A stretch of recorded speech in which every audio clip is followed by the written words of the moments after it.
Anybody that wants to talk about Chad is very much welcome to come up here and have your say about Chad. And Chad was really close to me. We were really good friends. And I'm going to be first because I don't know. I've been working on this for a couple of weeks, and it's going to be hard for me to do it, but I'm going to try to do it. I'm going to read it because there's so much that I couldn't remember it all. So bear with me. If I break up, I'll try not to. All right. Chad L. Peterson. Who was Chad Peterson? Talking to Chad's friend Kelly the other day, she informed me that Chad considered me his best friend. That really made me happy and sad also, as that is something that Chad would never say to me, believe me. He would never tell me that. But thinking about it, Chad and I were very close friends. As we pretty much spent every day together, whether doing something together or talking on the phone or whatever. Chad never called me Dave or David. Oh no, never, no. He would greet me with the same expression of affection anytime he addressed me, be it in person, on the phone, emails, texts, whatever. His favorite was Dumb Fuck Dave. That was his favorite. The other one, Dick Fuck. And I swear to you, in all the years I've known Chad, I don't think he ever called me Dave or David. Not ever. I never knew which one he was going to use, but I learned over the years to answer to both. Like I said, we were always doing something together, and we were always arguing and bickering at each other for one thing or another. And so many times we were told we argued like two old married couples. We heard it time and time again. The funny part about it is, for some reason, that tickled Chad, and he constantly reminded me about that. But it is very nice to know that he considered me his best friend, probably because I was the person that took the brunt of his abuse, which was pretty much daily and frequently.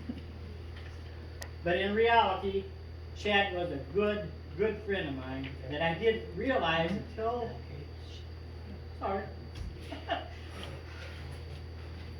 he was no longer in my life.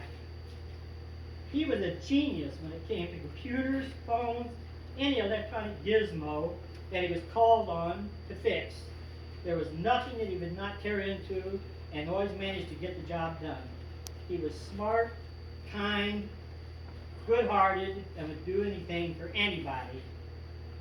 He was also obnoxious, self-centered, and a real prick to a lot of people. But that was part of what made Chad Chad. Like I said, he had a really big heart and would do anything for anybody if he was asked. He hated crowds and being around people, but took it in stride when he needed to. Another term I can use for Chad was gracious. Every holiday, be it Christmas, New Year's, Thanksgiving, and even Packer games, he would call me up and ask me if I was coming over for a good meal and spend some time with him and Joe. I always asked him what I could bring. He would give me a list. When it was time to go home, I always left a bowl of food to last me for a week. Chad was a great cook and always liked to experiment on me with some new recipe and asked me to critique it to him. And he always told me if his dad was the one that made a special type of food, so he could not get blamed for that.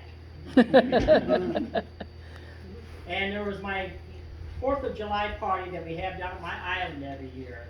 Chad was very much involved in that. He would use his car, we would go shopping for food and supplies everywhere, and we really battled over every little thing, hence the old married couple thing.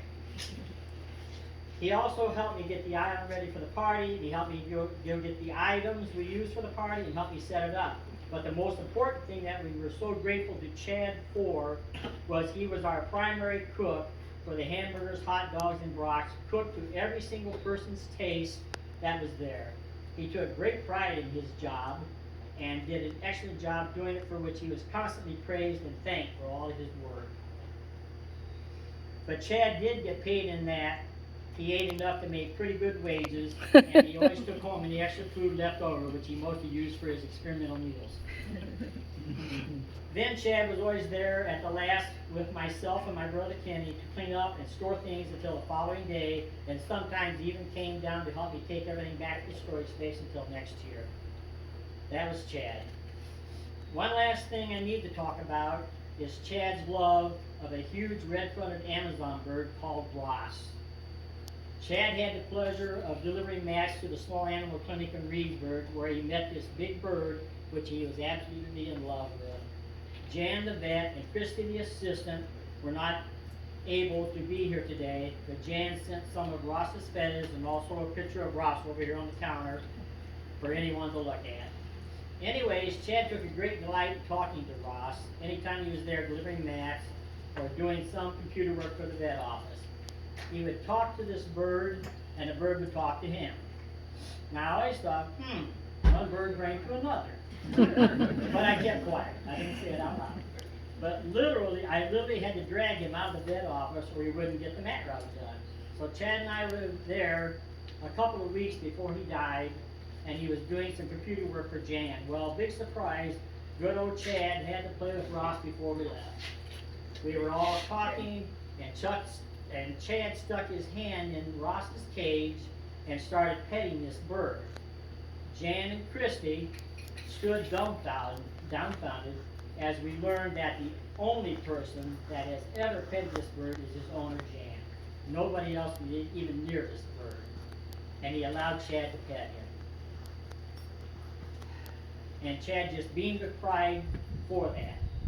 So Jan is so thankful that Chad had that last exciting experience with Ross. She asked me to relate this experience to you all. So now, there is not a day that goes by that I sit in my office at my computer and I look up at the picture of Chad on my wall that I do not swear and I tell at him for not being here so I can get his help with some problem or other that I know he can help me with, even though I know I would have to listen to how stupid I am when it comes to computers or whatever else giving me problems that he could solve usually in a few minutes. But more than that,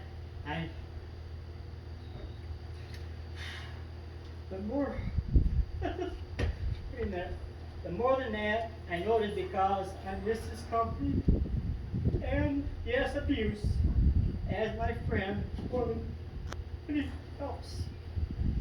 So Chad, I hope you listen to me up there, down there, and know that my life has a huge empty spot here. Namely, this huge true friend of mine, Chad Peterson. Rest in peace, my friend. Thank you.